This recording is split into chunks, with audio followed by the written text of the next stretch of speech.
All right. Thank you, everyone. Is everyone coming on in? Is Mr. Lovell Chase? Everybody would stand for invocation.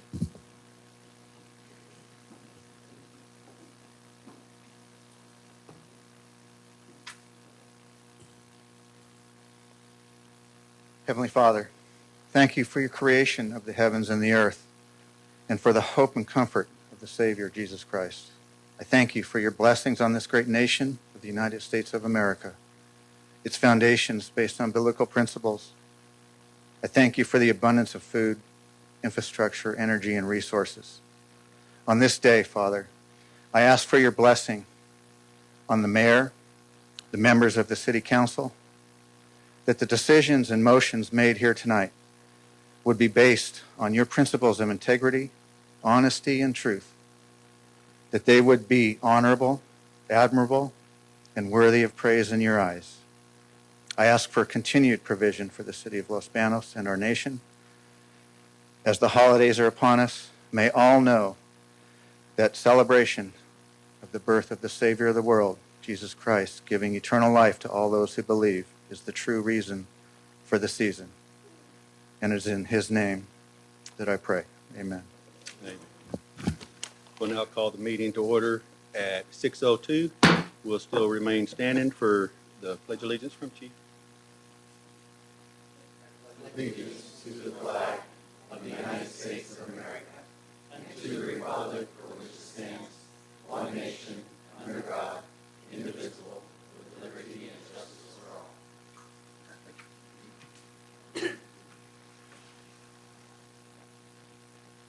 Can I get a roll call, Miss Melanie? Lambert, Here. Begonia, Jones, Lewis, Yanes. We have a quorum. We'll now accept a consideration of approval agenda minus the staff is requesting that item 8 be removed from the agenda. Do I have a motion? Mr. Jones? To approve the agenda minus item 8. Do I have a second? Mr. Begonia? Second. All in favor? Aye. We'll now move down. We got several presentations to give out tonight.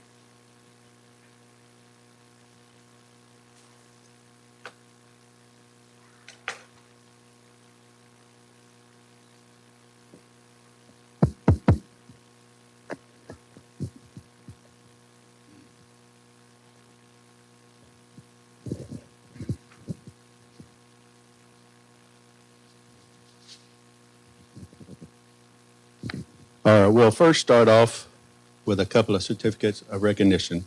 Do I have Andrew Denny here?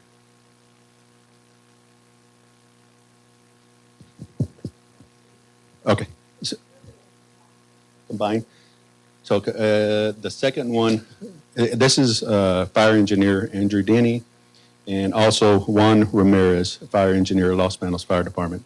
And I'll read them. They're both conjoined together. One? Oh, okay.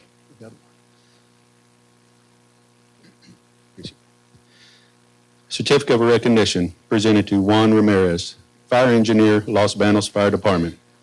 In recognition of your outstanding performance and dedicated service to the city of Los Banos and for being named Employee of the Month for November 2023. Los Banos Police thanks you.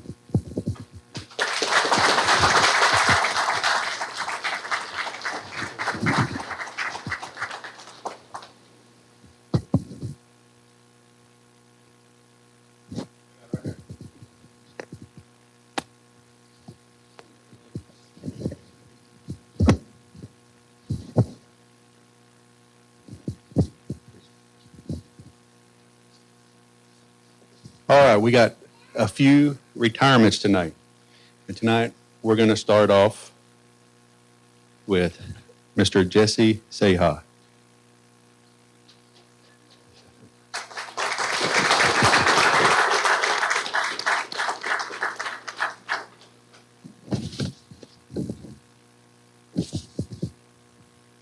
Proclamation recognizing the retirement of the City of Los Banos Police Sergeant Jesse Sayah. Whereas Jesse Sayah was hired as a reserve police officer by the City of Los Banos on January 25th, 1996, and then a police officer on January 1st, 1998. And whereas Jesse Sayah worked as a canine handler and investigator from March 1999 to July 2007 until he was promoted to police sergeant on July 9th, 2007.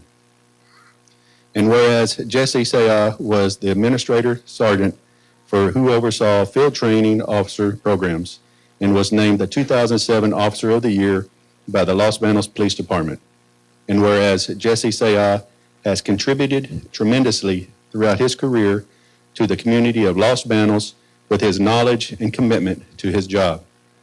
And whereas Jesse Sayah retired from the City of Los Banos as a police sergeant on December 1st, 2023, with more than 25 years of service as a full-time city employee. Now, therefore, be it proclaimed that the mayor and the city council members of the City of Los Banos do hereby commend Jesse Sayah on his dedication and loyalty to the City of Los Banos and congratulate him on his retirement. Be it further proclaimed that this proclamation was presented to Jesse Sayah at the City Council meeting held on December 6, 2023. In witness whereof I have hereunto set my hand and caused to be affixed the seal of the City of Los Banos the 6th day of December 2023.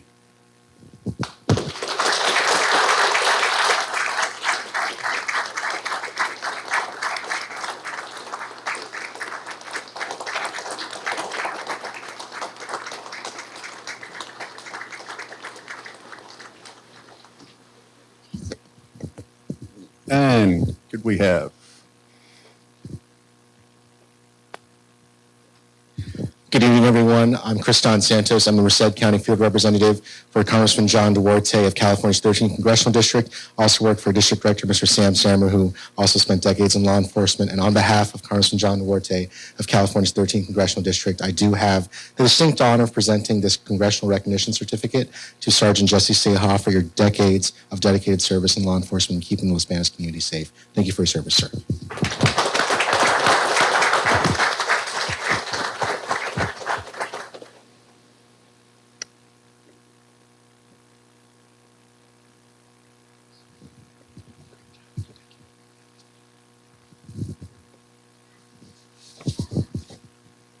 All right, Mr. Noah Jones.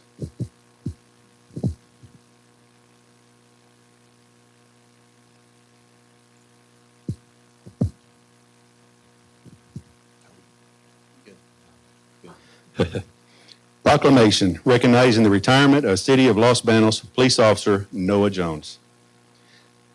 Whereas Noah Jones was hired as a community service officer by the City of Los Banos on December 27, 1994, and whereas Noah Jones was promoted to police officer on December 17, 1995, and whereas since 2004, Noah Jones has managed one of the largest running police activities league POW programs in the state of California for the City of Los Banos.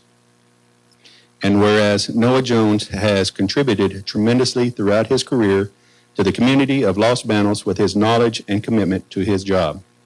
And whereas Noah Jones retired from the City of Los Banos as a police officer on December 1st, 2023, with more than 28 years of service as a full-time city employee. Now, therefore, be it proclaimed that the mayor and the city council members of the City of Los Banos do hereby commend Noah Jones on his dedication and loyalty to the City of Los Banos and congratulate him on his retirement. Be it further proclaimed that this proclamation was presented to Noah Jones at the City Council meeting held on December 6, 2023. It is in witness whereof I have hereunto set my hand and caused to be affixed the seal of the City of Los Banos the 6th day of December 2023. Thank you, Mr. Jones.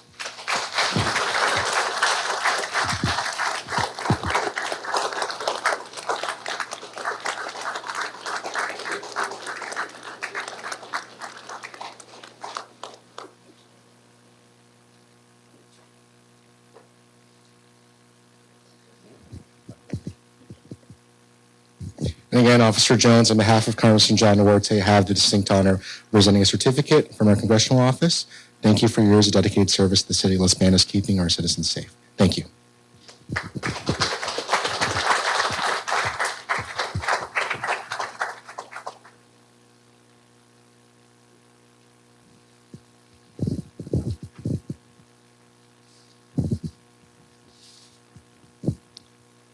Timothy Baptista Sr.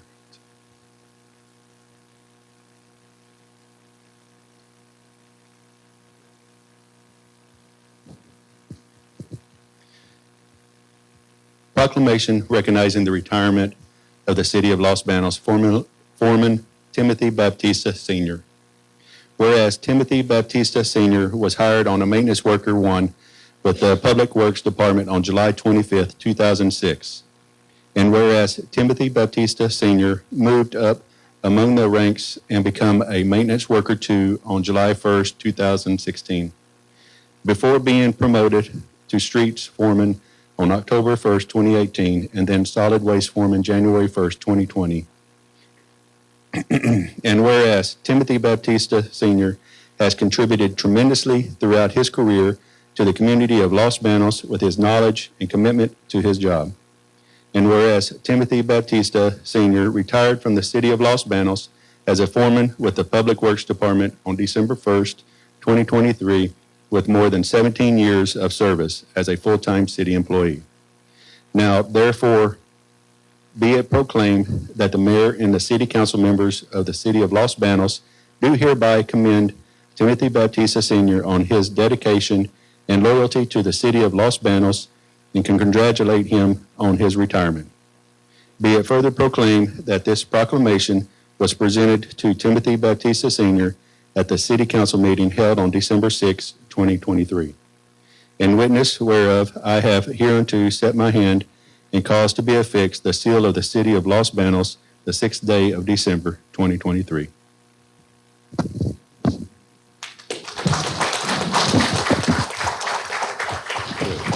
On behalf of Mr. Bautista, I'm Jose Lemos, Public Works Director for City of Los Banos, accepting this for him. Thank you. Certificate for Mr. Baptista.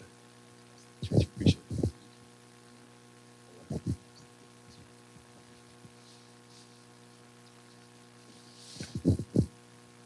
Anthony Butch Terranova. Okay. Proclamation recognizing the retirement of the City of Los Banos Foreman Anthony Butch Terranova III.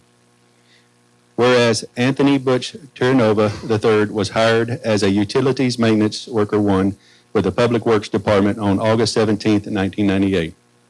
And whereas Anthony Butch Terranova III moved up among the ranks and became a Utility Maintenance Worker 3rd on July 1st, 2001. Before being promoted to foreman on July 2nd, 2002, and whereas Anthony Butch Terranova III has contributed tremendously throughout his career to the community of Los Banos with his knowledge and commitment to his job. And whereas Anthony Butch Terranova retired from the city of Los Banos as a foreman with the Public Works Department on December 2nd, 2023, with more than 25 years of service as a full-time city employee. Now, therefore, be proclaimed that the mayor and the city council members of the city of Los Banos do hereby commend Anthony Butch Terranova III on his dedication and loyalty to the city of Los Banos and congratulate him on his retirement. Be it further proclaimed that this proclamation was presented to Anthony Butch Terranova III at the City Council meeting held on December 6, 2023. In witness whereof I have hereunto set my hand and caused to be affixed the seal of the City of Los Banos the 6th day of December, 2023.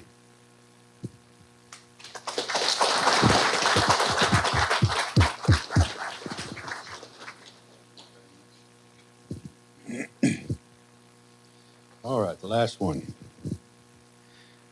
Chief Gary Breezy.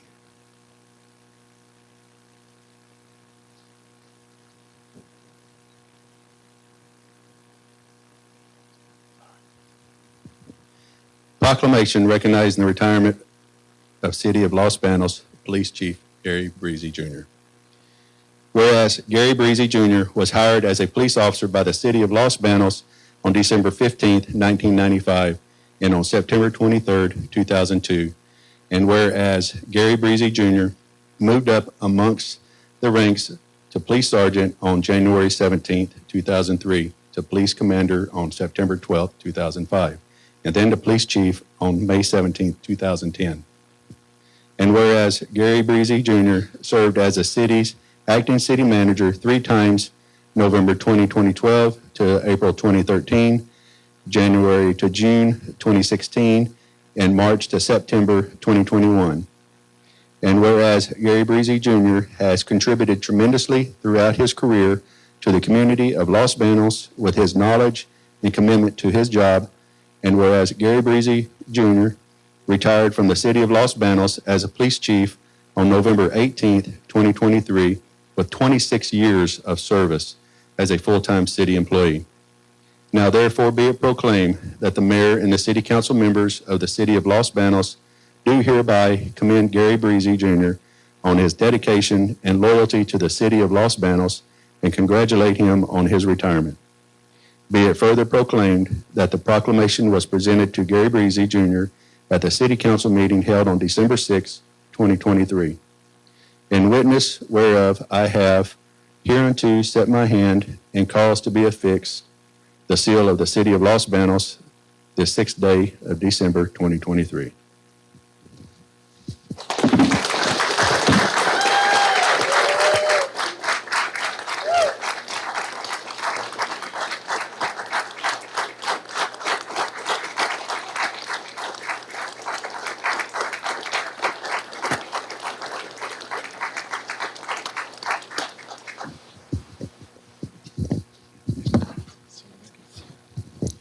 And Chief Breeze, I know District Director Sam Samra is way back with you, so I'm not going to try and overshadow the beautiful words he gave at the dedication and ribbon cutting ceremony for the new police station here in Los Banos. But on behalf of Congressman John Duarte of California's 13th Congressional District, we just wanted to recognize you for your nearly 3 decades of service to the community of Los Banos, and you're going to leave behind a legacy of leadership that the people of this city truly will remember for decades to come. Thank you very much for your service.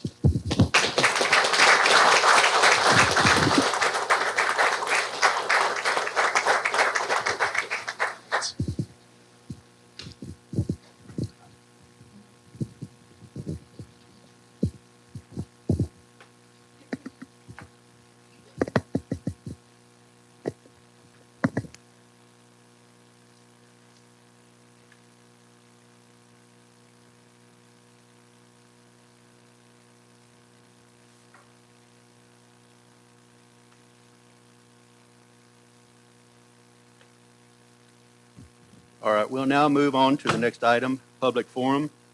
Members of the public may address the city council members on any item of public interest that is within the jurisdiction of the city council, includes agenda and non-agenda items.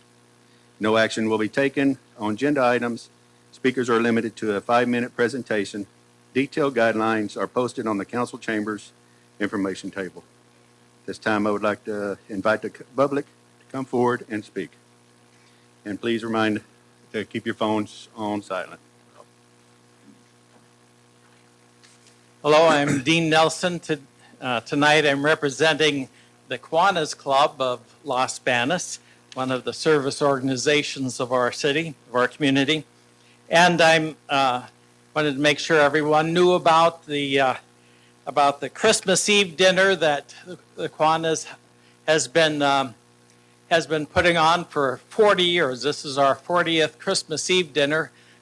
It's not just the Kiwanis, but many people both donate and many people help out in serving the dinner, which is not only served at the fire station number 1 over on 7th Street, but also we deliver many meals to shut-ins.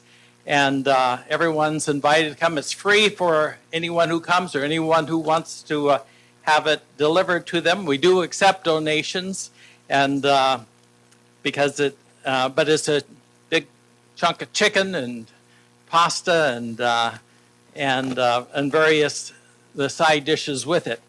But along with that, we fundraise by accepting donations from various groups throughout the year. Also, we have the bazaar, the Christmas bazaar, which is kind of an opportunity for people to promote some of the crafts that they make, and that'll be on Friday over at the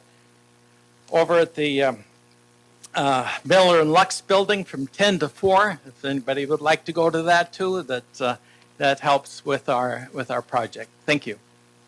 Thank you.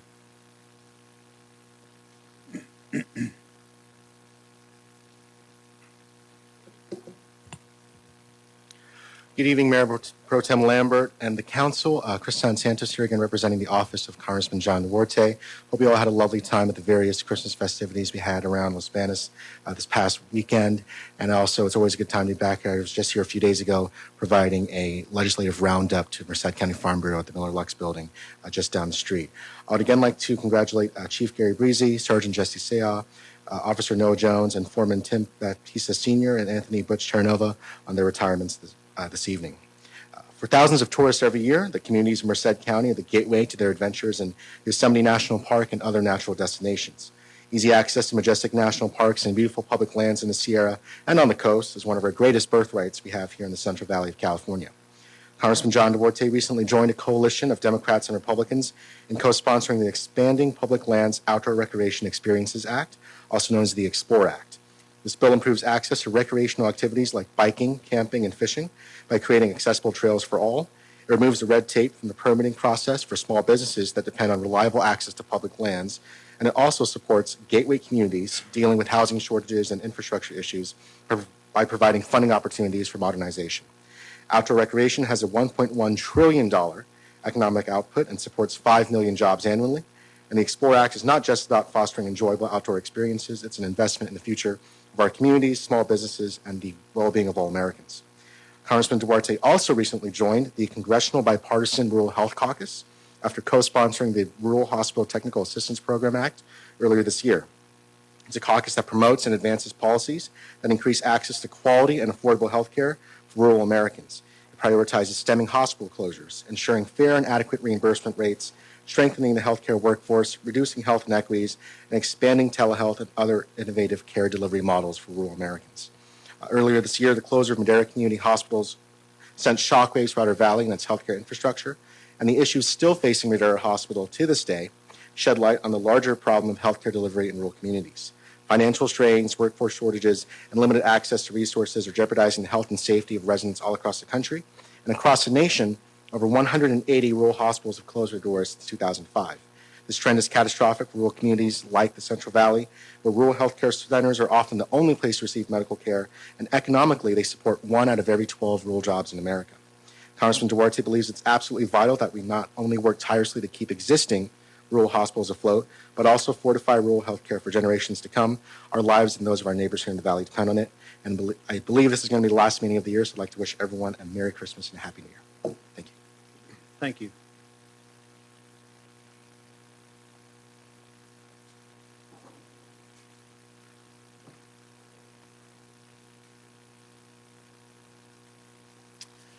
Good evening, Mayor Pro Tem, council members, staff and community. Season's greetings. What a treat to come into town and see all the lights and the decorations in the hall here, and delighted to be with you. My name is Mark Hirschman. I'm Director of Government Affairs for Peninsula Clean Energy, and just wanted to stop by and express our appreciation to the city, to the mayor, who's not here this evening, I understand, but appreciate his participation, his leadership, and membership on the board of Peninsula Clean Energy and the supportive staff throughout the year. Want to mention that Peninsula Clean Energy does not have shareholders, and therefore our board has control over what happens with our funds and how they are spent. And because of this, we're able to generate the energy at less cost than the IOU, the investor-owned utility that otherwise would be serving the ratepayers. And so with that in mind, I'd like to introduce our new member of our Peninsula Clean Energy team, Viri Renteria, who is our community relations specialist and will be working with the city. And she has some exciting news to share with the community. Hi, good evening. As my colleague Mark here said, my name is Viridiana Renteria.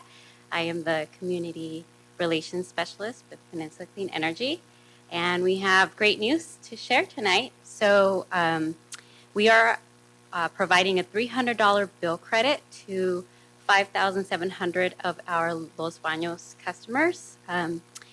These are customers who qualify for CARE or FARA discounts on their bill based on their income. They will be receiving a $300 credit on their electricity generated portion of their PG&E bill. The credit will automatically be offered, so no need to do anything. Customers will see the credit, like I said, based on their electricity generated portion of their bill, and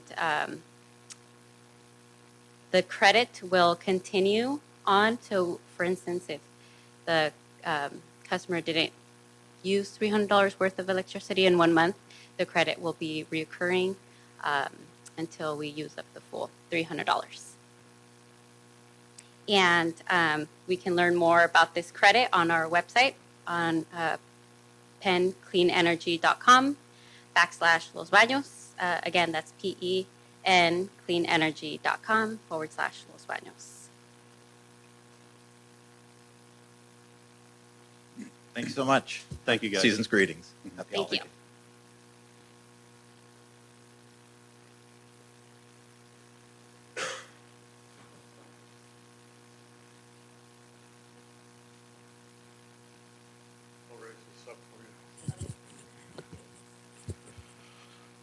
Hello, season greetings to all of you. Roy Todd, volunteer member of the Chamber of Commerce. I want to make a presentation on behalf of the Chamber of Commerce here today.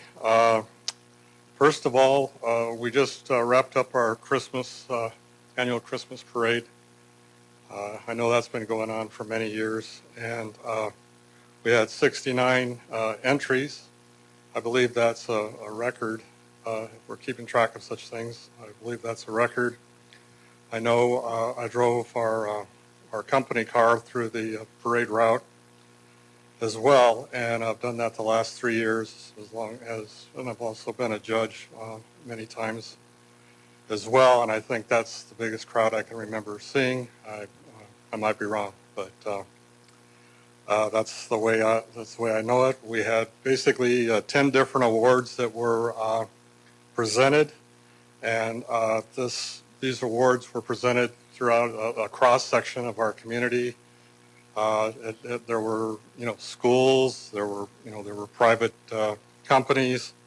There were church groups, Girl Scouts, and all kinds. And like I said, across the board. So that's really what the chamber aim is, to try to really get the community side of things going within the city of Los Banos. So I wanted to especially thank Sutter Health. Sutter Health has sponsored every one of the chamber events this past year, 2023, and that's the kind of thing that we need in order to make a lot of these things happen.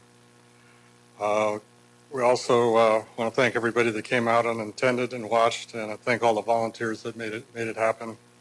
The Chamber of Commerce actually only has one paid employee. Everybody else is a volunteer, so you know how that goes. All right. Another salute goes out to the Los Banos Police Department and city workers that come out and make sure everything runs smoothly, so we need to give them a shout out. Another big thanks goes out to Merced County Fire Department for donating a truck for Santa to take a ride on. I guess, the reindeers were on vacation or something like that. Let's see what else. Real quickly, the chamber office I don't know why we give her days off. But anyway, the chamber office is going to be closed on December 25th and 6th, as well as January 1st and January 16th. I can speak to, what would I call it, maybe like the state of the chamber. The chamber is in much better footing than it was a year ago. And, that's a little bit of a shout out to everybody that helped out with that situation. So, again, it's much appreciated. I know when we were kind of like on our backsides during COVID and everything, I put in like Zoom meetings for Rotary and the chamber so we could kind of keep it going. And I thought that was important. So, again, we want to thank the city of Los Banos and the Los Banos community for all their continued support. From all of us here at the Los Banos Chamber of Commerce, we wish everyone a Merry Christmas and an amazing New Year. Thank you very much. Thank you.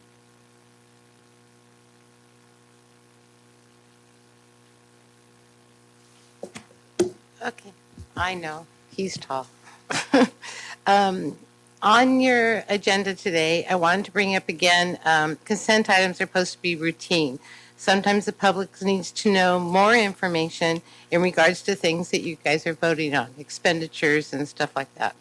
Item G, I noticed that we're having another change order for Birch and over almost $600,000. From what I understand, it was something about the road wasn't put in properly. But this is stuff that when Stacy or somebody else can explain what's going on, it really helps the community. Because otherwise we don't know. We don't know what's going on. And this is the third change order on this. The other thing I wanted to bring up is also in your consent agenda is another, checks that have been issued, over $2 million. We seem to be doing this every meeting I come to. The expenditures are just really high, and I'm concerned in regards to it. And then I saw tonight that 5 employees retired, and that's scary to me, only because I don't know if they did it because they're treated like the teat suckers that Brett Jones called them, or they're afraid of their boss. How hard is it going to be for us to replace those police officers and those people at Public Works? Last but not least, we have light and maintenance fee that probably 85% of the city pays into. There's only one area that doesn't. That's the original part of Los Banos. So far out of our general fund, well, not actually our general fund, we have trimmed all these trees at a huge expense that's being paid by ARPA fees, ARPA fund that we're using. And what I'm concerned about is in 2 years when this has to be done again, where are those funds going to be coming from? Because ARPA funds are not something that come back every year. Hopefully we don't have COVID every year. And so that's going to be on the city to take care of. It might be something that we need to plan for in the future, because those funds will not be available to us. That's all I have. And hey, I'll even say Merry Christmas to everybody. Night. Thank you.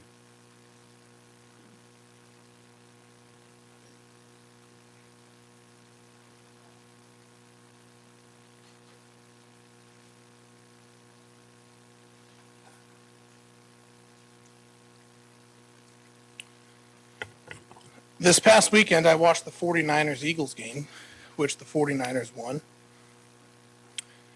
The reason they won is clear, and that's because the game of football has a scoring system. Points are awarded when certain criteria are met, and at the end of the game, the team with more points is declared the winner. The winner is not determined by anybody's opinion, but rather the points based on the scoring system in place. In the game of football, 6 points are awarded for what they call a touchdown. That's where a player in possession of the football advances the football into the end zone. After a touchdown, there is an additional opportunity to score points with a 1 or 2 point try. For a 1 point try, the team that scored the touchdown places the ball at the 15-yard line and attempts a field goal. If successful, an additional 1 point is added to their score. For a 2 point try, the team places the ball at the 2-yard line and attempts to advance the ball into the end zone again. If successful, the team has 2 points added to their score.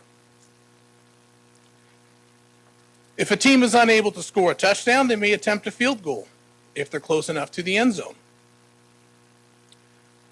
A field goal is where the ball is held vertically on one end on the ground and kicked through a large metal structure called uprights. The ball passes above the crossbar and between the uprights, and 3 points are added to the team's score. If a team struggles to advance the ball forward toward the end zone and instead goes backwards, a safety may occur. A safety occurs when a member of the offense is tackled in their own end zone. For this, the opposing team is awarded 2 points. At the end of the game, the points are added up and the team with more points is declared the winner. The winner is not based on the opinions of the referees. In the 49ers game this weekend, the 49ers scored 42 points and the Eagles scored 19 points, making the 49ers the winner. Without scores, there is no scoring system.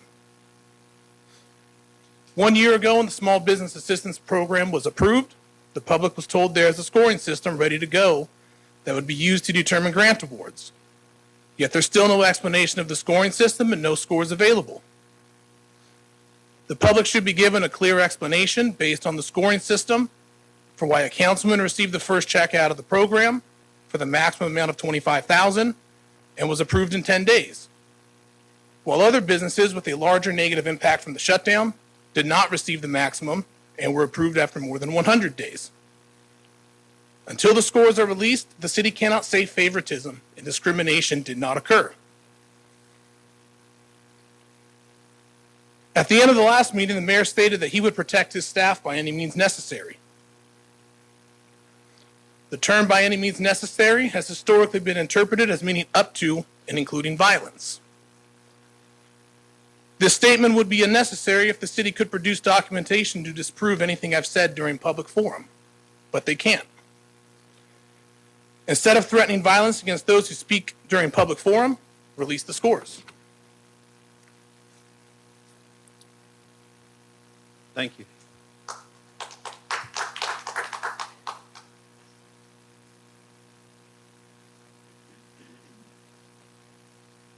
Do I have anyone else?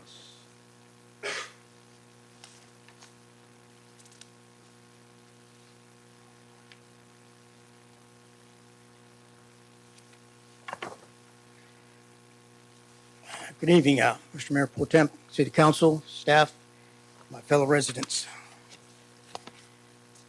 First of all, I want to thank the retiring City of Los Banos employees.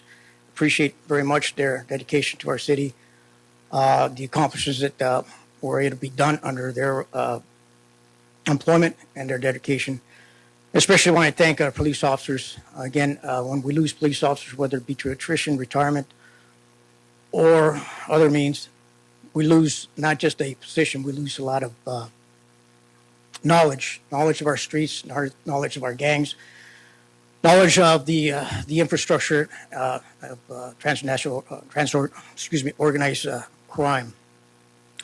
And it's very hard to replace that. It's easier to replace a person, but that knowledge takes years. Sometimes we can't replace it. So I really want to thank them. And a special thanks goes to former Chief Gary Breezy. Gary Breezy is one exceptional individual that I've had the pleasure to know in my time here on earth. Wonderful human being, immensely dedicated to the city and residents of Los Banos. Even keeled, always approachable, always willing to help. He's not that our new chief is not just as capable, but just a tremendous loss to us. I feel it personally. Again, I had an opportunity to work with him in various capacity, and he always very professional, yet very approachable, kind soul. So thank you very much to him. I had a question about the change of the utility and the way it's being processed or billed out. There was no public input on this. It was just rolled out to the citizens, residents, with no explanation as to why this was necessary. Are we saving money? Is it faster? Is it easier? So far, it seems to be problematic to a lot of residents. So again, a little bit of explanation as to why these things are necessary, because it impacts a lot of folks, especially our elderly citizens, which again, they have a set way of doing things. When you disrupt it, it really causes a lot of stress for them. So in the future, if you could please provide some input as to why these things are necessary. Again, it may be a good idea, but we don't know.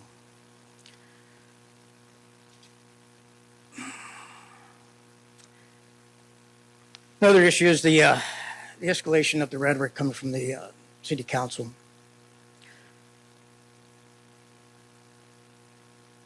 When someone comes up here to the podium, they're exercising their First Amendment right to free speech. It's in the Constitution. Unfortunately, I know, Mr. Jones, you said you never read it. Please try to read it. It's important. They come on here, and the burden is not on them to have all the information correct. They're asking for information, and if you could provide it for them, you probably get fewer folks coming up here asking for questions. But having said that, if an individual comes up here and they're threatened or words that incite or can incite violence or fear or intimidation, that's not that's not appropriate.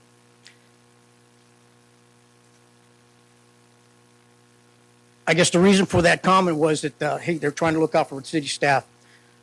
Well, city staff has had a lot of issues.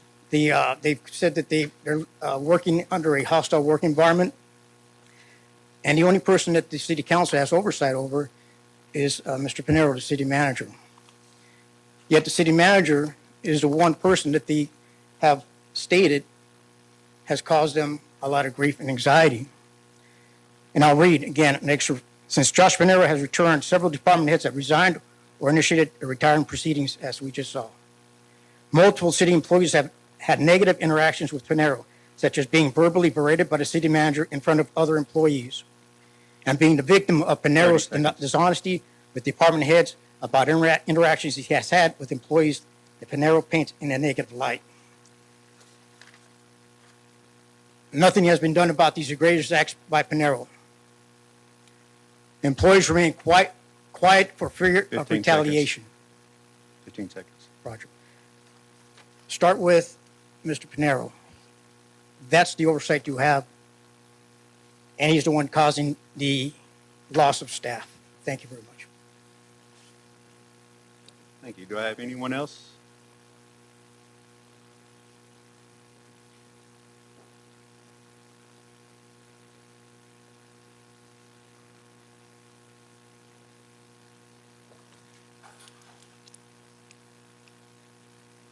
Hi, good evening, council and staff. Maribel Garcia speaking on behalf of the Los Banos Downtown Association.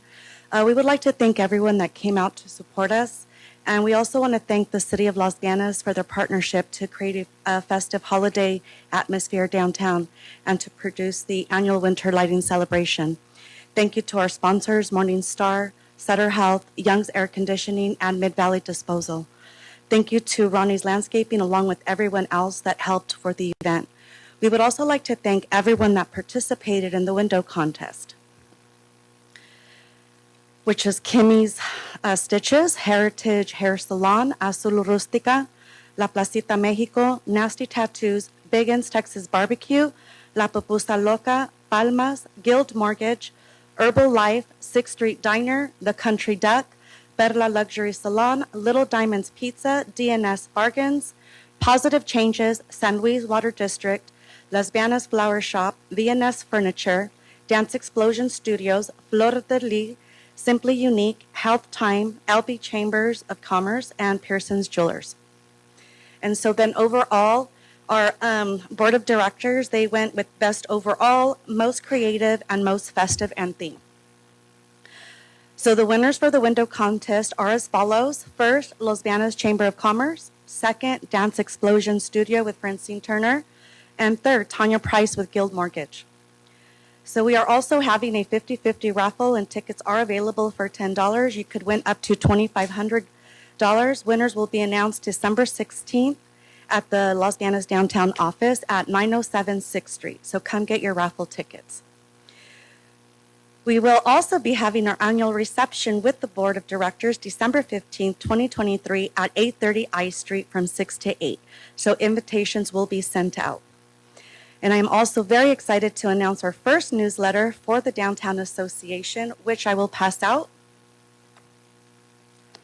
So I hope you guys like it. I'm so excited.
Well, have a wonderful evening, and we wish you a Merry Christmas and a Happy New Year, but we hope to see you December 15th. Please come. Thank you. Thank you.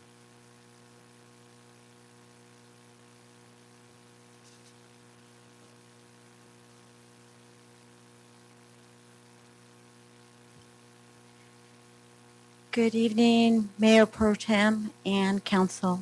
I was short. The last time I spoke, I ran out of time, and I just wanted to finish up my conversation by mentioning our city attorney, Bill Vaughn. Our city attorney has so much knowledge, and the council is advised by the city attorney to protect us citizens. I ask that there's no pushback or no debate for our city attorney. He was hired way back because of his land use experience, and we still need him till today. I want to shift to letting you know about several buildings that I've been pushing on social media. These are downtown businesses that need to get filled, and I appreciate the work that the city is doing, the economic development division and the city by pushing to fill these buildings downtown. I'm a resident of the downtown, and I actually shop and participate in everything in the downtown area, but especially even shop because I live here. 526 K Street is a home that was built in 1910. It's very similar to my home. It's very crucial. It's a really cute arts and crafts place, and it is so close to part of the heart of downtown. There is 624 J Street. That's the original building of Mr. Toscano's offices, and it has such layers that it would be excellent for any type of office. The next building that's empty is right across the street from us. It's close to Mr. Jim Valentine's building, or it is, or was. And it's perfect for any kind of office or any kind of little shopping thing that can be done, especially because there is so much cross traffic that comes here. My favorites to mention is the drugstore. On social media, I had made mention several times. it would actually be perfect for an antiques shop. So whatever someone dreams, I wish that it does get filled. It's a lead corner of our downtown, and it is the heart of our downtown. The next one is the old gun shop. It has been several different things. It was even a coffee shop at one time, and it would really make a perfect spot for anybody that is wanting to develop a business. I encourage anybody that owns those buildings to maybe be a little easy first couple months or the first year of a tenant, and then go ahead and increase it there afterwards. But filling these buildings are really crucial. They're historical buildings, each and every one of them. And if we call ourselves a historical downtown, then we need to go ahead and fill these historical buildings up. And I'm really thankful for the city of making sure that they go ahead and they continue advertising, not advertising, but when someone comes up and says that they want to open a business, that downtown is certainly filled. And I know that's in your guys' heart and soul. So for anybody that wants to become an entrepreneur, come over to the City Hall, speak to the Economic Development Department, the Chamber of Commerce, the Downtown Association, and let's get these historical buildings filled. Thank you. Thank you.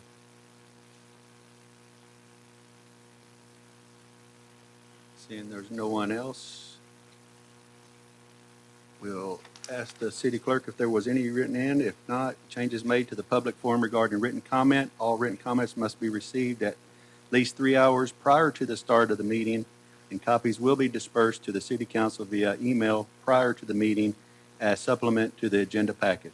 Written comments will not be read out loud, but instead the mayor will acknowledge that at the end of the public forum that public comments were received and distributed to the city council and are available on city's website for public access.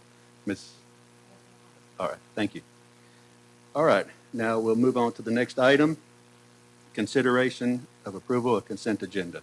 Items on the consent agenda are considered to be routine and will be voted on in one motion unless removed from the consent agenda by a city council member.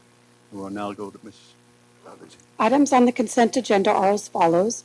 Warrant numbers 242034 through 242282 in the amount of $2,659,365.04. Minutes for the October 18th, 2023 City Council meeting. Minutes for the November 1st, 2023 City Council meeting. City Council Resolution Number 6712, authorizing the city manager to execute the contract with Ronnie's Inc. for the construction of the Shaughnessy Village Park in the amount of $897,201.03 and a project contingency of $89,720. City Council Resolution Number 6713, accepting the exterior painting of 4 city-owned buildings project as complete and authorizing the filing of a notice of completion with the Merced County Recorder. City Council Resolution Number 6714, approving the acceptance of a $9,477.18 UC Davis Corrit Shelter Medicine Grant via their California for All Animals program, and amending the fiscal year budget by increasing the appropriation amount for expenditures and revenues in the amount of $9,477.18. City Council Resolution Number 6715, amending the fiscal year 2023-24 budget by increasing appropriations in the street and road improvements overlay account 100-431-210-715 and authorizes the interim Public Works Director, City Engineer, to execute change order number 3 to the contract with United Pavement Maintenance, Inc. in the amount of $595,271.70 for the additional rehabilitation of Birch Avenue. City Council Resolution Number 6716, authorizing the city manager to execute a professional services agreement with Veneer Construction Management, Inc. for project management services for the new fire station number 4 project in the amount of $35,435. And the items are to be approved as submitted. All right, thank you. And I will get with the council. Ms. Lewis? Thank you. I would like to pull item 7D as in David, F as in Frank, G as in George, and H as in Harry.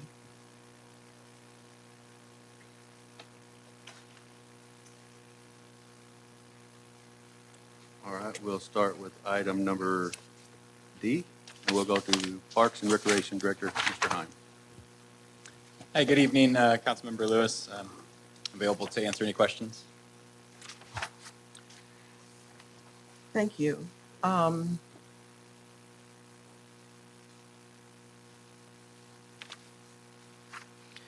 Well, the last time we heard this project was October the 18th, and it was requested that all bids be rejected. And the bids that were submitted for that project, as I understand, there was one of the second lowest bidder that had registered a complaint or filed a complaint, and therefore it had to go back out to bid again. Am I correct on that? That wasn't the reason why it needed to be rejected, but there was a bid protest. Okay. There was a couple of the bidders that had irregularities in their bid documents, and then there was a couple more that were just beyond our available budget. Okay, and in that report also, it indicated to the public that there was $1,093,642 in the budget for this particular project. So going forward, any new bids that come in, at least those people knew how much money was in the budget for the park. So in this report, from what I could see,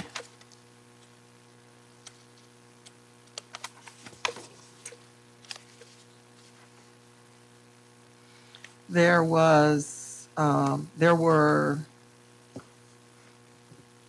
two companies that were over the bid, and then all the rest were under bid. I also noted, well, let me ask the question, was there anything that changed in this second round of bids from the first round as far as what staff was requiring? No, for the specifications for the park, there were no changes. Okay. Because I noticed that for Ronnie's Inc., there was almost some $80,000 increase in his bid.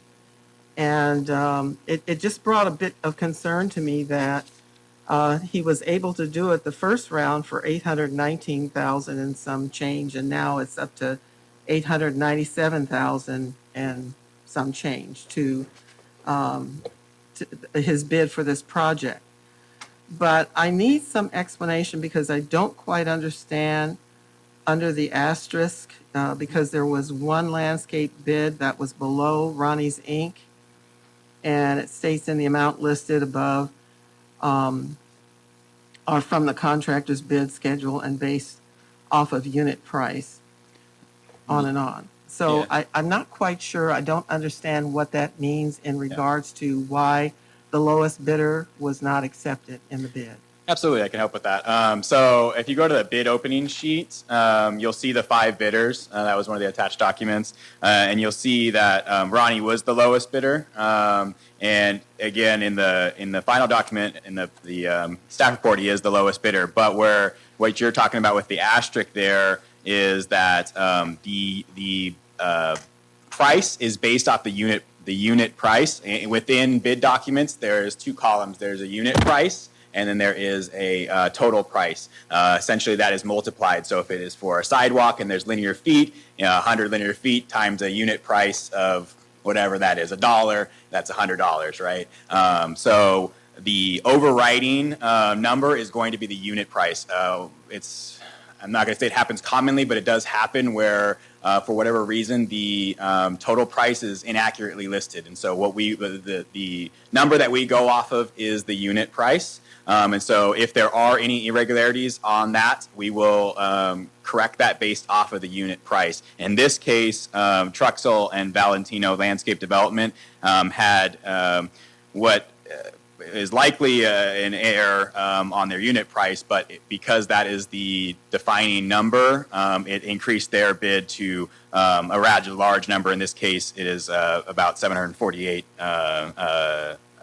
million there because it ended up being multiplied by that unit price because their numbers were likely incorrect. I can't speak for them, but likely that number is unrealistic on their end. Again, that's where that asterisk is coming from. So as stated in the bid document, the unit price shall be considered as correct when evaluating bids. And so that's what that's referencing. So they weren't the lowest. I think you might be missing a digit there, but it does change from their official what the bid opening was, because once we check the numbers, then those errors are revealed. So I do see that I missed a digit. Yeah. Okay. So was there any reason given to the city as to why the bid that was accepted went up $77,992? We'd have to look through the unit prices for each item. There are changes. There's a couple large items in this particular project, such as the shade structure and the playground. Some of those unit prices might have changed. Things like site clearing, that's that whole square footage. So those sorts of things, even a few dollars or a few pennies can end up making a difference when multiplied by that. So that might have been what the changes were, but no reason. Okay. Well, it's interesting because if the original bid had been accepted, then that particular company probably would have been out of some money and had to pay the difference if there was a price increase. But it just seems like an awful lot of money, almost $80,000 from the original bid to what we have in front of us today with just, not quite 2 months' time. Yeah. It's just hard for me to kind of fathom that there was an increase in cost. And on the city's end, I think the staff's recommendation, we wanted to protect the city from any liability of a bid document that wasn't fully responsible in its documents. So that's why we wanted to submit the rejection a couple months back. And so we feel confident in these documents. Yeah, I understand that. Again, my position is the cost, almost $80,000 cost increase that in less than 2 months, if there was an increase in materials, it just seems like a lot of money for a project that did not have any changes by the city, but is going to cost us, almost $78,000 more. Okay. Was it F, the next one? Okay, F. Anyway. F is the next one. Thank you. Thank you We'll go to for the update. Chief Rayner.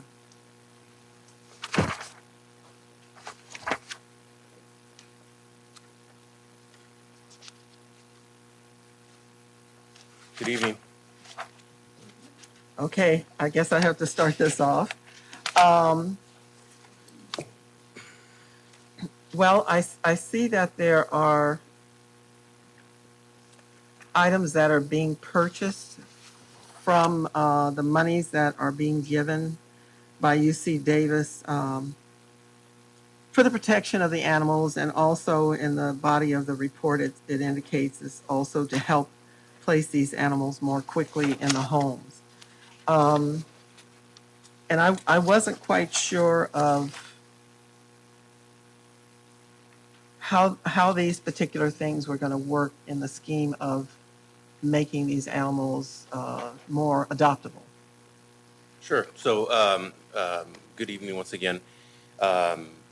We can answer all of those questions this evening.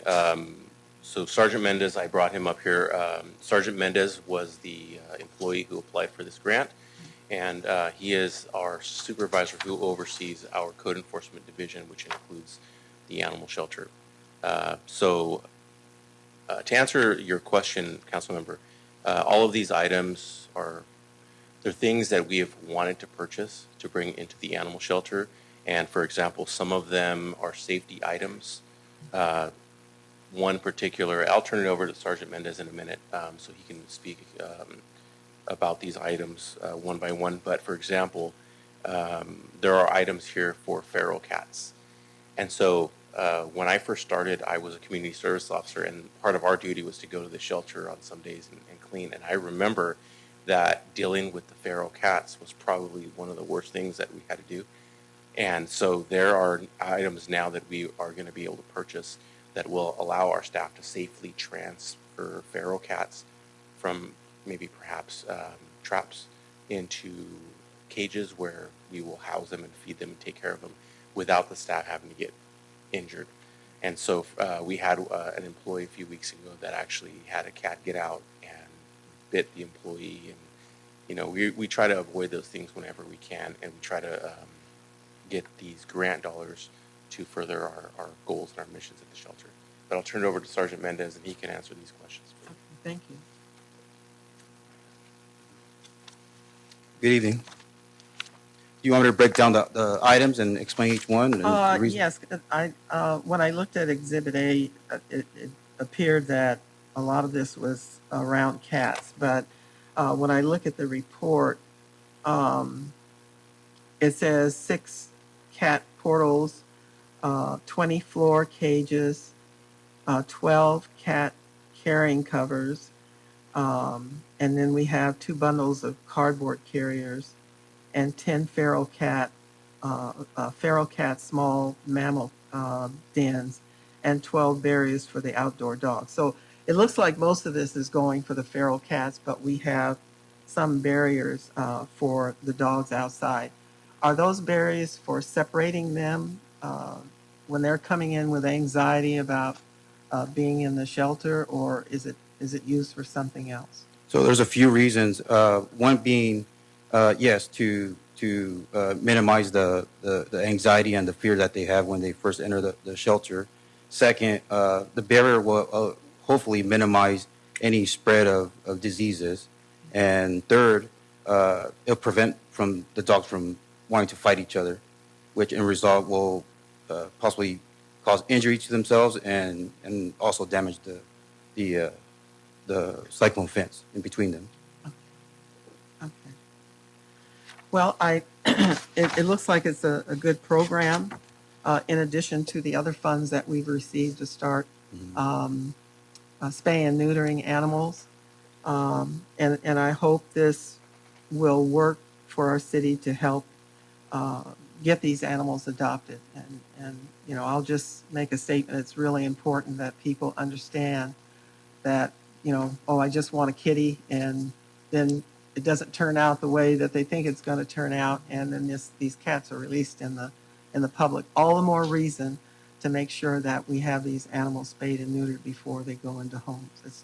That's really important to me, and I'm sure it's important to our staff and to the city to make sure that we're just not releasing animals that haven't been taken care of. So thank you for that explanation. I wasn't quite sure how these things were going to be used. The portals are, I believe, something for cats to go from one place to one cage to another. Yeah. I would assume maybe these might be cats that are much calmer, or maybe they know each other or come from the same family. But I'm hoping that this is going to work out to make the animals feel more comfortable while they're in the shelter before they get adopted out. Okay, thank you very much. If I may, I just want to note that good things are happening at our shelter, and I want to thank the council, staff, and City Manager Pinero for the continuous support. Thank you. Thank you. Any other questions on this item? Thank you. We'll move on to item G, and we'll turn to Intern Public Works Director, City Engineer, Mr. Lewis.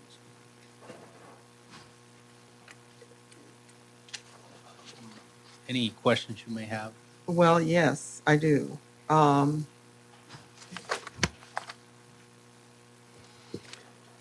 Well, this is another time coming back asking for more money on this particular project. I know that originally it wasn't on the schedule of the streets to be repaved, and then it was put on as a change order. But there were a couple of recommendations in here. One was for chemical stabilization using lime, and then there was another one for a term that I don't even know what it means. How much would it have cost the city to go with recommendation number 1, which is on page 60 for the chemical stabilization?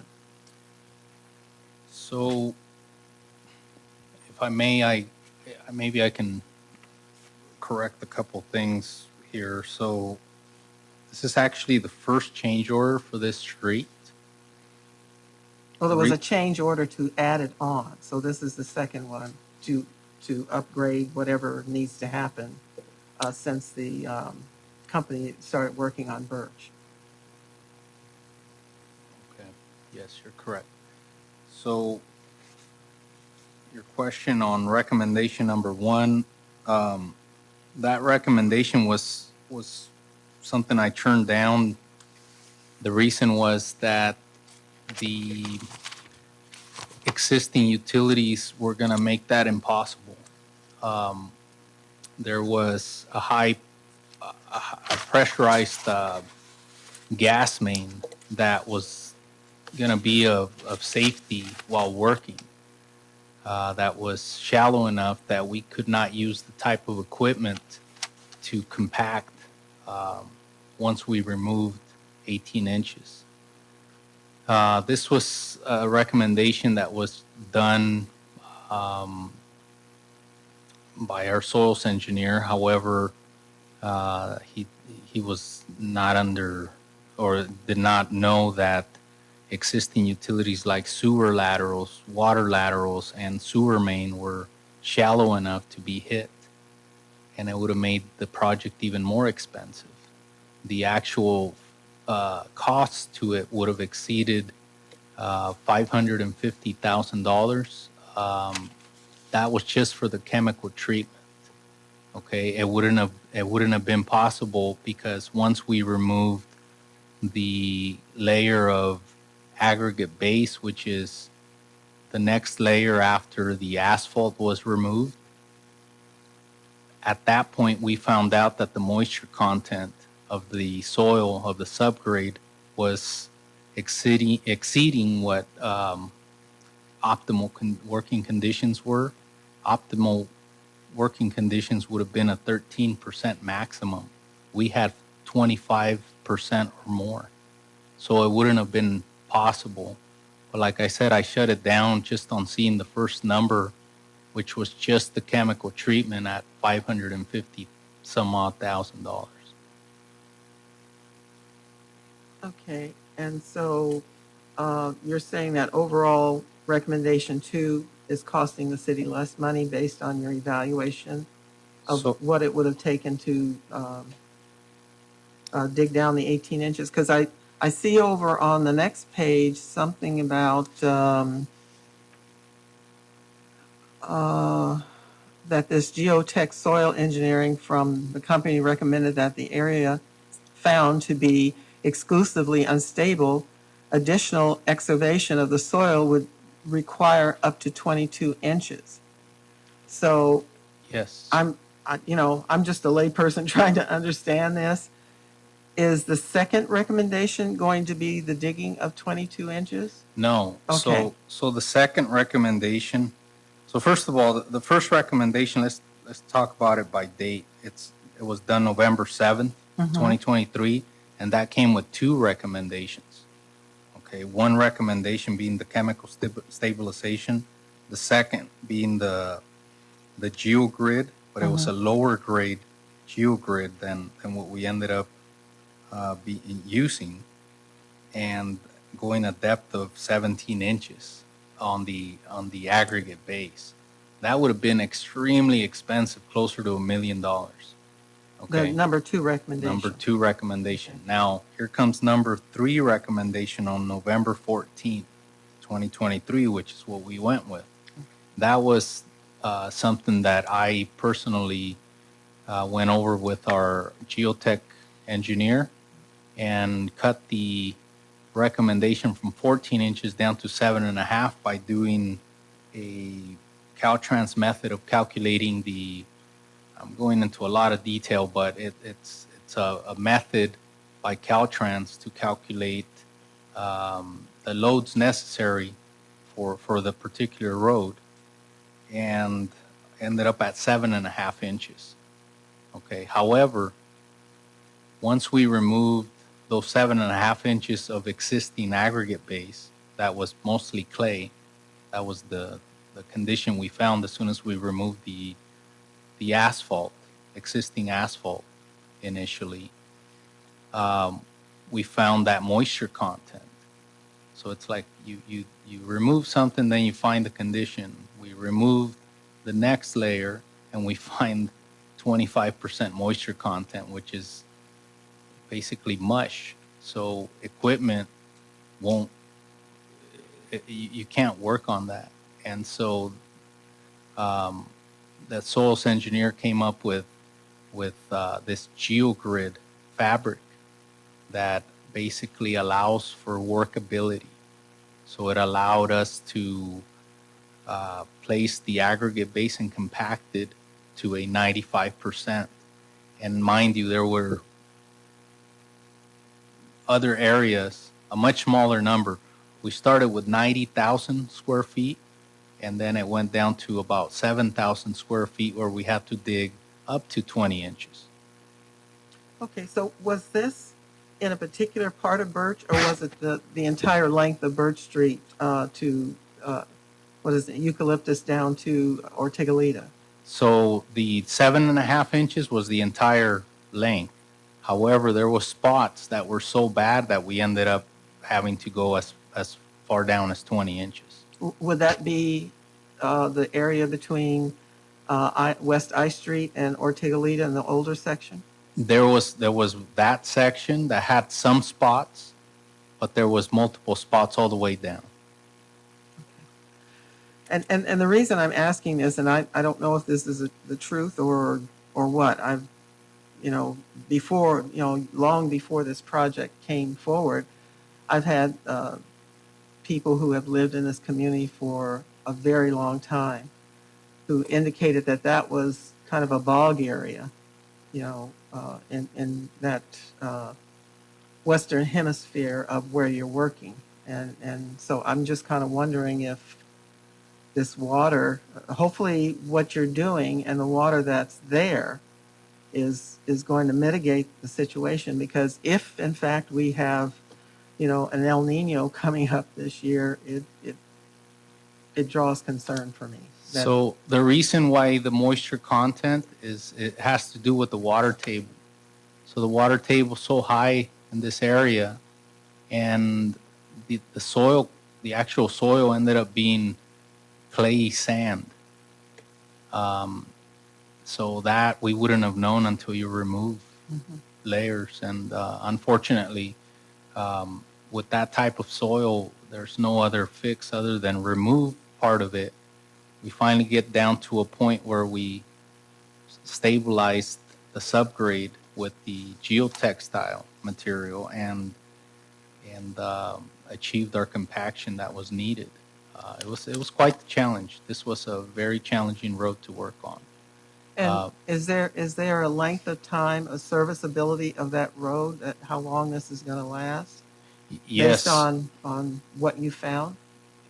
Well, the new road you're talking about, yes. the new road is supposed to be a 20-plus year design. So, mind you, we're good for many years, and it's a great road. It exceeds the minimum standard that we needed.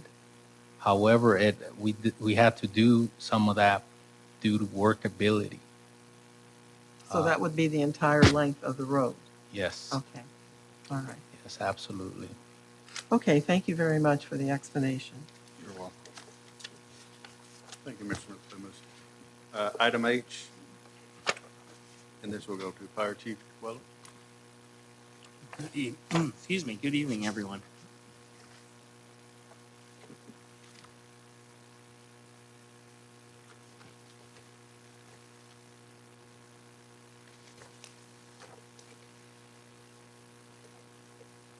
Okay. Well, there's not a lot of detail I need here, just, some quick explanation. We did receive the $5 million from our senator and assemblyman back in 2019. And there was an area designated to put the facilities. I understand there was some extenuating circumstances with the soil over there. And this is what I've heard, so that's where I'm going to leave it. So we hadn't moved forward with anything, but apparently, and of course, this was something in the agreement quite some time ago, is that where Anderson's home is on the southwest side of Los Banos, there was designated land there for public use for the city. And so there is, in this report, where is it? $35,435 for pre-design services. And then there's also a phase 2, that's phase 1, phase 2 project management, phase 3 construction. So there's going to be quite a bit left over from the $5 million.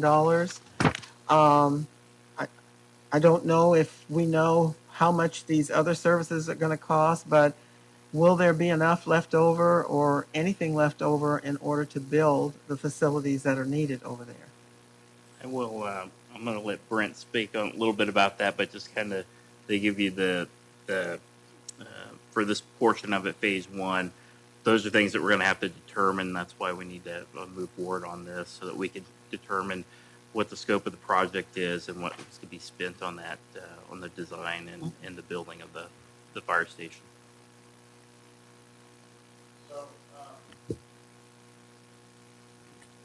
So the $5 million was never going to be able to build the entire structure. It was just to start, the process. There would be additional financing needed.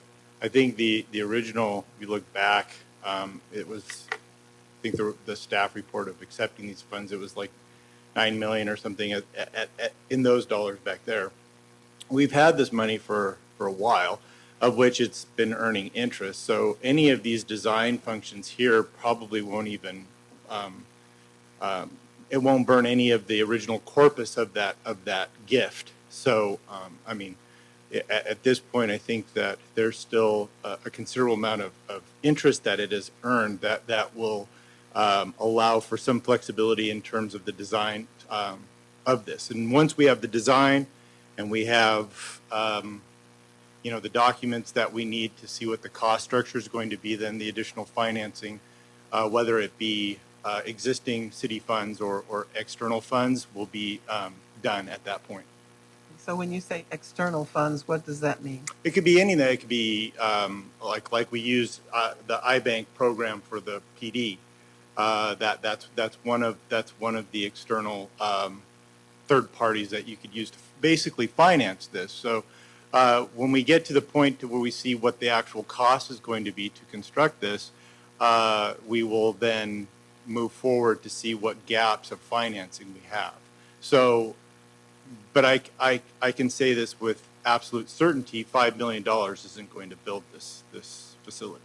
Well, I knew that from the beginning. Right. I was just kind of wondering, was there some sort of estimated amount of what perhaps phase 2, phase 3 may cost us, and would there be a significant amount of the $5 million left over to help us? Yes, there will be, of course. I think more than the $5 million that we originally got, just based upon the interest that it's earned since we received it. Also, we are not going to make that determination in terms of financing it before we know what the feasibility, the cost, and everything that works out. It would make no. Some of these programs, you can't even start the process of getting financing externally without this kind of document. So yes, there will be there'll be enough money to as far as a cash flow situation. There will definitely be enough money to start this through a couple of phases.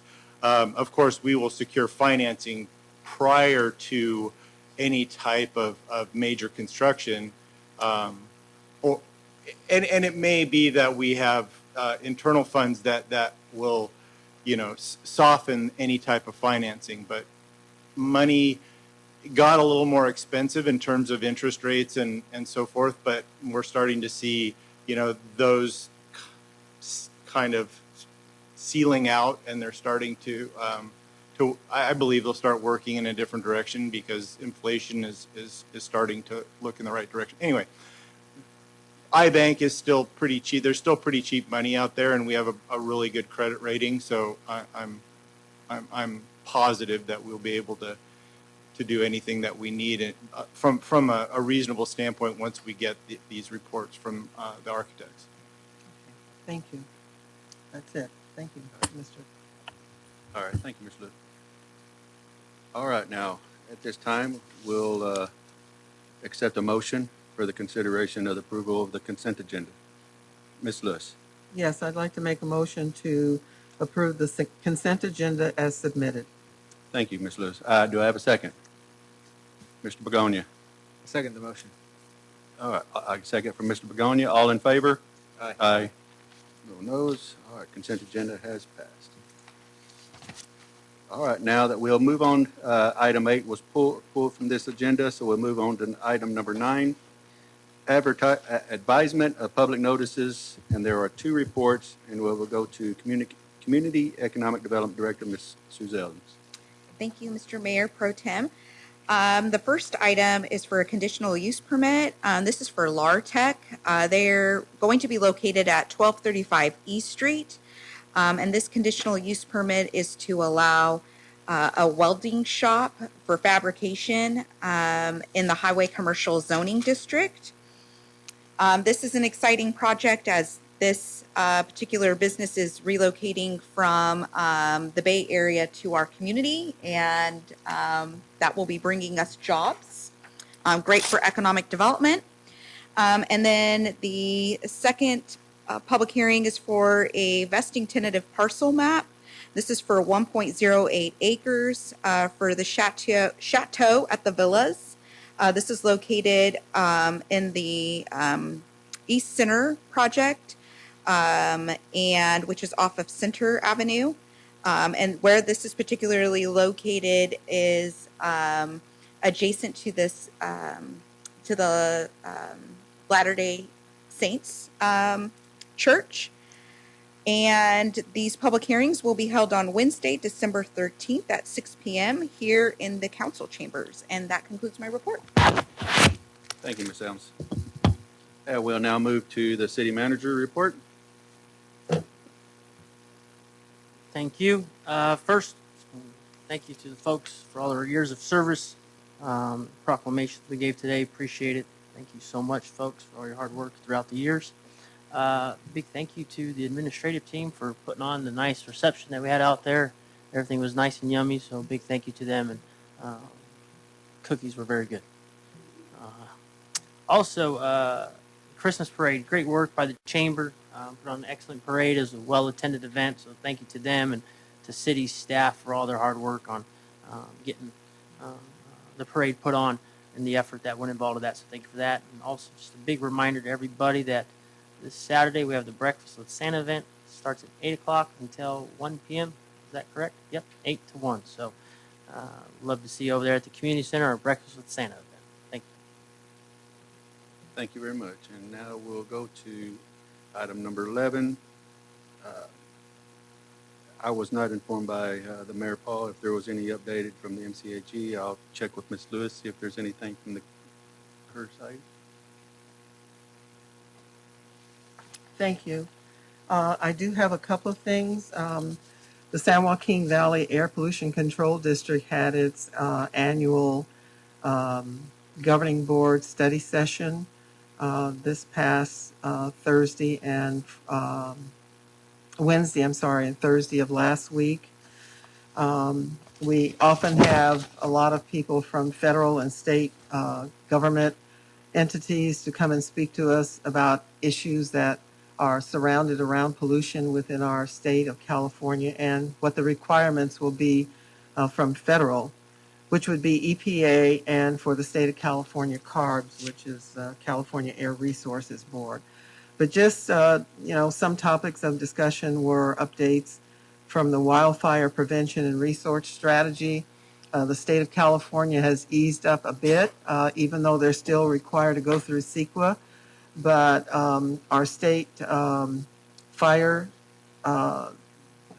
departments can now go in and clean out the underbrush in our forests that we maintain, which is a good thing to help prevent forest fires. People are having difficulty getting insurance in those areas because they cannot, historically, we've not cleaned our forests up. But we're on the upswing on that.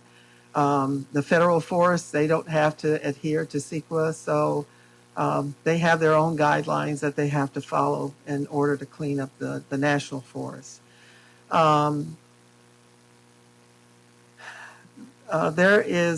We received $1 million grant from the state of California, CARBS, to help communities of people in low-income areas, and that would apply throughout the valley to purchase.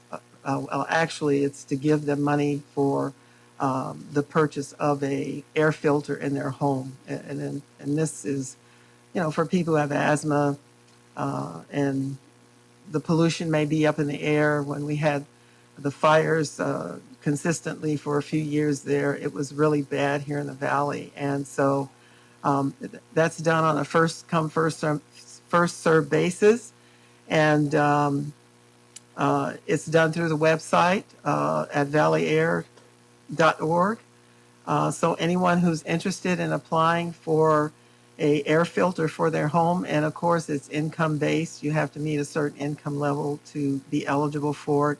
You can certainly apply for that. The filters come with it, and I think there's a couple of replacement filters that come with that as well.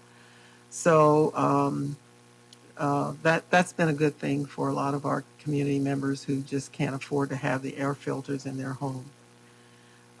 There was some talk about zero emissions trucks. I won't get into that because it has a lot to do in the farming area.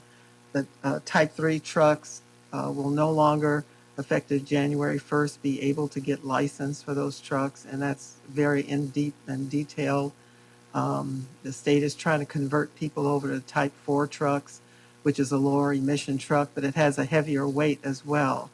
And I know a lot of our farmers, as well as the people who are just kind of the mid workers who go to the fields and transport the product from the field to packers.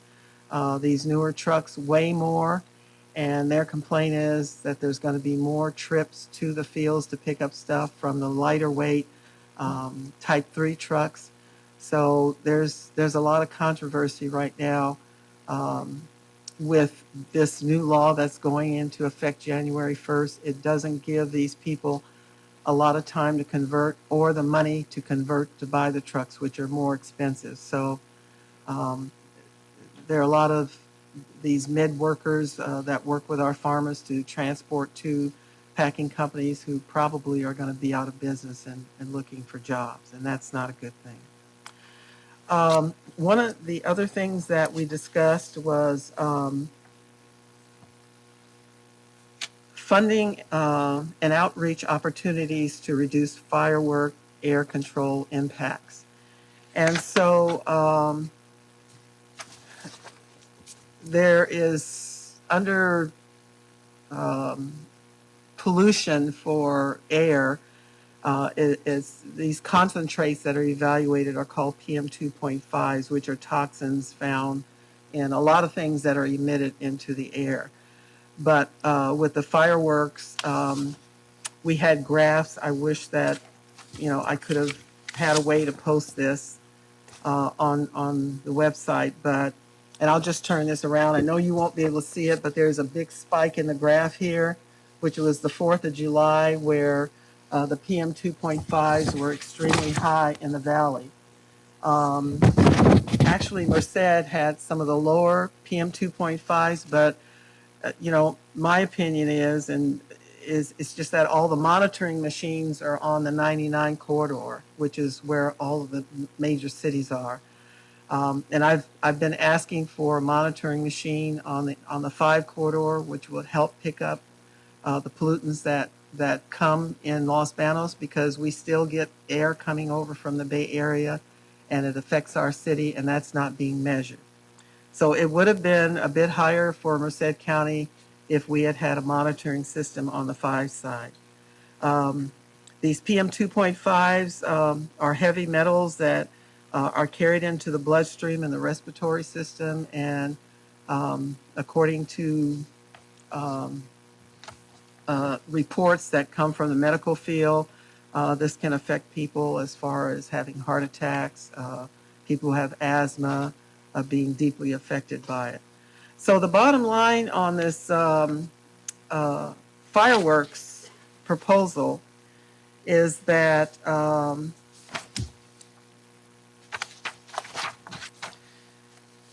for a pilot program, there's going to be $250,000 put in for the upcoming year, and it's going to be on a first-come, first-served basis, and it's open to public as well as private entities. And what the board is proposing, because we know that the state of California at some point is going to put a halt to fireworks. There will be a 75% eligibility for any entity, whether it's government or private, to apply for this proposal incentive. And the maximum funding would be $50,000 per event, and you can do that per calendar year. And the idea is to move away from the pyrotechnics to laser light shows. Now, we saw some examples of laser light shows at the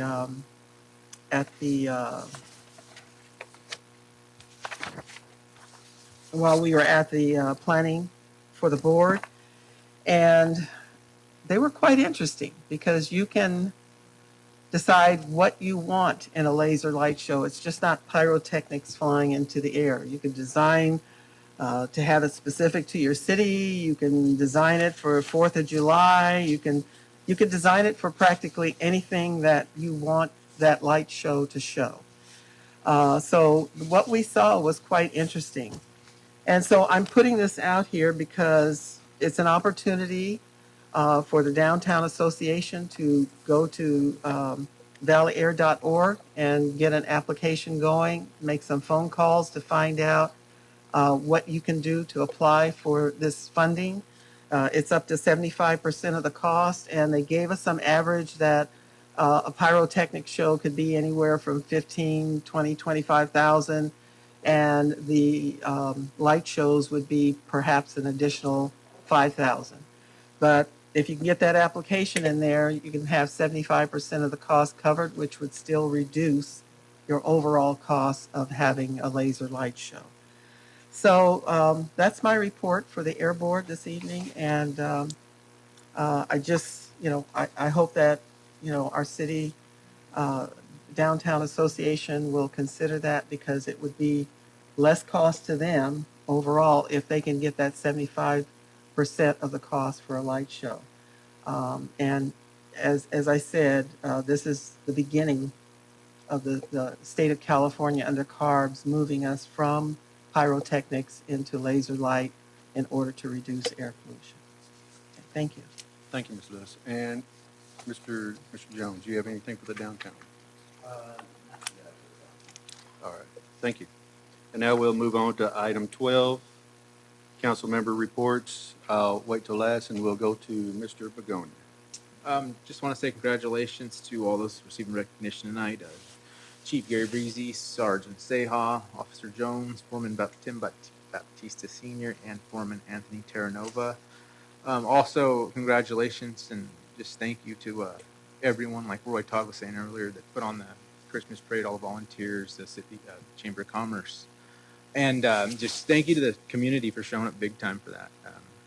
So I hope those who couldn't make it this year are out there next year, and it's even bigger. And Breakfast with Santa coming up Saturday. I hope to see many of you there. I always look forward to breakfast, especially with Santa. So we'll see you. All right. Mr. Jones? No report tonight, Mayor Pro Tem. Thank you. Ms. Lewis? Thank you. Well, I'd like to thank the Chamber of Commerce for moving the Christmas parade from Friday to Saturday. I think it opened the door for more people who are commuters in our community to be able to attend. I had difficulty finding a parking place this year because of the attendees, and as I was going to where I parked, there were still just cars coming down 7th Street and various other directions trying to find parking. So I did notice that, and even on 4th Street, which is pretty dead for the most part, we had a lot more people on 4th Street that were out there observing the parade. So it was a good parade this year, and I'm glad they had more entries, and perhaps the change of the date from a Friday to a Saturday allowed the community to be able to come out and enjoy the parade. So thank you to the Chamber. And, just a great shout out again to our employees who have retired. They gave, in my opinion, they're all to our community in service. And a lot of years went out the door. And, again, nothing to our new chief, but Chief Breezy I'll always probably call him Chief. And when you get ready to retire, Chief Reyna, I'll call you Chief all the time. So I just want to thank our employees, and I'm glad they were recognized tonight for their years of service. That's really important. Job well done to all of them. I've made a couple of requests to have on the agenda an update for the Home Key program, where we are in the purchase. And also, what's the other one here? Find my notes. Oh, an update on the scoring system for the ARPA.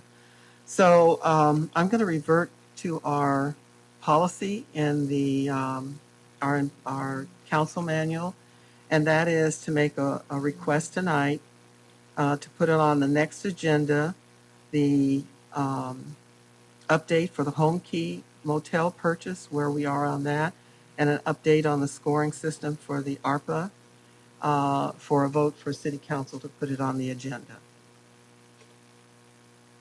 at our next meeting. That would be January, the 1st of January. All right. Thank you, Ms. Lewis. Everybody, a Merry Christmas, and to be safe and remember the reason for the season. Thank you. All right, now I'll save mine for last. I got several items here. I also want to thank the staff tonight. I'm not sure exactly who all put it together out there, but they did a wonderful job. A lot of good snacks, food, drinks. I'm sure everybody that showed up tonight really appreciate the hard work that you guys put into that. I also want to thank, this is the end of the year this year, so thank the city manager and the staff for the great jobs. They have worked hard this year, throughout the year. I also want to thank the chamber. I don't think Roy's already left. I didn't get to, I was not in the parade this year. I had to take care of some other things, but there was a lot of people there at the parade, and all I heard was great things from the parade this year. I also want to, I definitely congratulate all the officers and city workers that retired tonight. When I read it, it seemed like every one of them were over 25 to 27 years here with the city. But with that also, with these employees retiring, it also gives opportunities now for officers to move up into these positions. So it's a great opportunity for our older officers now to move up into a position that they can move up into, and allows us to hire new officers. We had one of our public forum guys mention about the utility software. Funny to say is he actually voted for it last year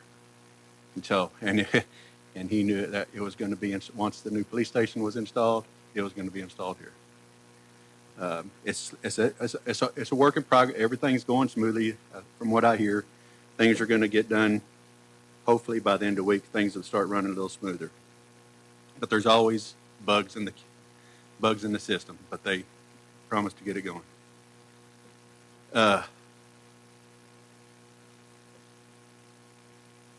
Again, staff, great job tonight. The staff that put the little open house, great job. So I appreciate it, and thank you all to the public that come up and spoke also. We appreciate it. I also want to let everyone know that December 20th council meeting is canceled. The next meeting will be January 3rd of 2024. And at this time, I will take a motion to adjourn the council meeting.